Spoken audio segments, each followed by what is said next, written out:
ये जो first case है ये है जब लैक्टोज जब जो अब्सेंट होगा, मतलब स्विच ऑफ होगा, ट्रांसक्रिप्शन नहीं होगा। तो इसमें होता कैसे है, जैसे ये मान लो mRNA है, mRNA पे यहाँ पे प्रोमोटर हो गया, ऑपरेटर हो गया, ये RNA पॉलीमरेज इंड्यूसर हो गया जहाँ पे RNA पॉलीमरेज बाइंड करेगा, और यहाँ पे फिर ये दूसरा प्रमोटर हो गया, और ये ऑपरेटर हो गया, और ये जीन हो गए Z, Y और A। Z क्या है यहाँ पे, Z है बीटा गैलेक्टोसाइडेज, जो कि क्या करता है, लैक्टोज को ब्रेक करता है। ये है परमीएज, ये क्या करता है, ये इन्वायरमेंट से लैक्टोज अपटेक करता है सेल में। और ये है ट्रांसएसिटाइलेज, ये भी एक चैनल ही है जो कि लैक्टोज बाहर इन्वायरमेंट से लेता है।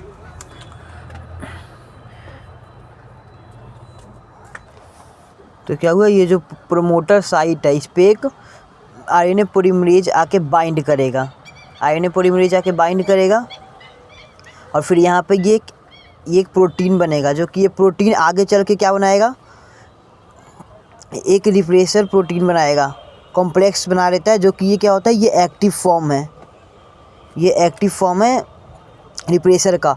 और ये जाके क्या करता है, रिप्रेसर ऑपरेटर से जाके बाइंड करता है। जब ये बिल्कुल एक्टिव फॉर्म है, ये एक्टिव फॉर्म जब जाके ऑपरेटर से बाइंड करेगा तो ये ऑपरेटर को ऐसे पकड़ लेगा, मतलब ये मूव नहीं होने देगा। तो अगर ऑपरेटर से जाके बाइंड कर लिया और यहीं पे रहेगा तो ये प्रमोटर आगे नहीं बढ़ पाएगा, और अगर आगे नहीं बढ़ेगा तो ये यहाँ पे प्रोटीन नहीं बनेंगे, ट्रांसक्रिप्शन रुक जाएगा। क्यों? क्योंकि यहाँ पे ऑपरेटर ये जो एक्टिव कॉम्प्लेक्स जो है ऑपरेटर पे जाके बाइंड कर गया है, तो ये मतलब बाइंड कर गया तो ये आगे मूव नहीं होने देगा, तो RNA सिंथेसिस नहीं होगी और ट्रांसक्रिप्शन रुक जाएगा। ये कौन सा केस है, ये है लैक्टोज जब ऑफ है।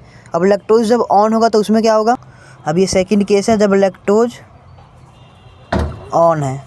लैक्टोज ऑन है तो वैसे ही होगा, ये mRNA हो गया, ये प्रमोटर हो गया, ऑपरेटर हो गया, इंड्यूसर हो गया, और फिर यहाँ पे दूसरा प्रमोटर आ गया, ऑपरेटर, इंड्यूसर, और फिर वही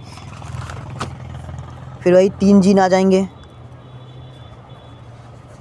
यहाँ पे क्या होता है, यहाँ पे भी बिल्कुल सेम प्रोसेस होगा। ये RNA पॉलीमरेज आके बाइंड करेगा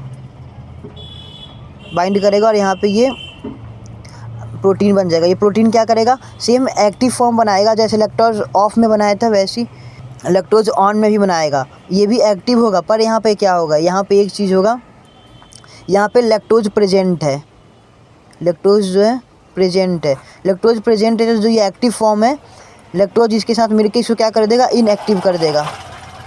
जो कॉम्प्लेक्स बना था इसके प्रोटीन से जो कि एक्टिव फॉर्म है, तो ये लैक्टोज इसके साथ ज्वाइंट करके इसको बना देगा इनएक्टिव।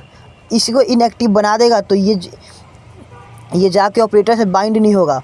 क्यों? क्योंकि ये इनएक्टिव फॉर्म है। तो इनएक्टिव फॉर्म है, लैक्टोज स्विच ऑफ में क्या था, वो एक्टिव फॉर्म था, जाके बाइंड होगा। यहाँ पे क्या है, इनएक्टिव फॉर्म है, तो ये बाइंड नहीं होगा, तो ये ऑपरेटर खुला रहेगा और ये प्रमोटर आगे मूव कर जाएगा। तो ट्रांसक्रिप्शन स्टार्ट हो जाएगी, मतलब प्रोटीन बनने लगेगा।